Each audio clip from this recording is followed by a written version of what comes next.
नमस्कार, माझे नाव सपना सतीश खैरनार. ही माझी मुलगी वैष्णवी खैरनार. ही महिला दर महिन्याला आजारी राहायची. वर्षापासून प्रत्येक दवाखाना वगैरे केला पण काहीच फरक पडला नाही तिला. इथं दर महिन्याला 10 दिवस ऍडमिट राहायची. असं आतडीचा सूज होती तिला. इथं आतडीला पोट वगैरे दुखायचं तिचं आलं, पण मग आम्हाला निदान सापडलं नाही इथं.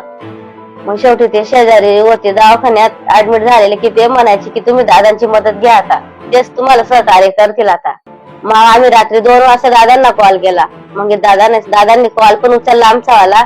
मी सांगितलं की दादा आम्ही सम्राटनगर मध्ये राहतो.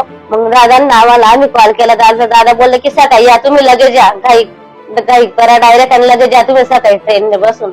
मग आम्ही लगेच सकाळी गेलो मुंबईला केएम हॉस्पिटलला. तर किशोर दादांते, मिलिंद दादांते, सुभाष दादांते तिथंच होते केएम हॉस्पिटलला.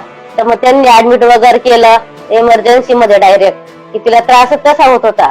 सर्व रिपोर्ट वगैरे काढले. मग 8-10 दिवस आम्ही तिथे राहिलो केएम हॉस्पिटलला. सर्व दादांनी लक्ष ठेवले, कॉल वगैरे चालू होते दादांचे, आमचे मग दादांचे बोलणं वगैरे झालं. पण मग तेव्हापासून आता माझी पोरगीला फरक आहे. आता 5-6 महिने होऊन गेले की तिला काहीच त्रास नाही आता. मग दादांचं जसं काम आहे तसं प्रतिभाताईं त्यांचं बी काम आहे. लय सर्वांना मदत करतात. ते महिला मंडळांना जिथं जावं तिथं भेटता, हसता, बोलता. असं त्यांना गर्व नाही कोणत्या गोष्टीचा. असं सामान्यासारखंच राहतात एकदम. त्या दिवशी भेटले माझ्या पोरगीला, बोलले, थांबले माझ्या पोरीशी. असं गर्व नाही त्यांना कोणत्याच गोष्टीचा. प्रतिभाताईं त्यांचा खरंच धन्यवाद आहे त्यांना बी. दादांचे खरं धन्यवाद आहे.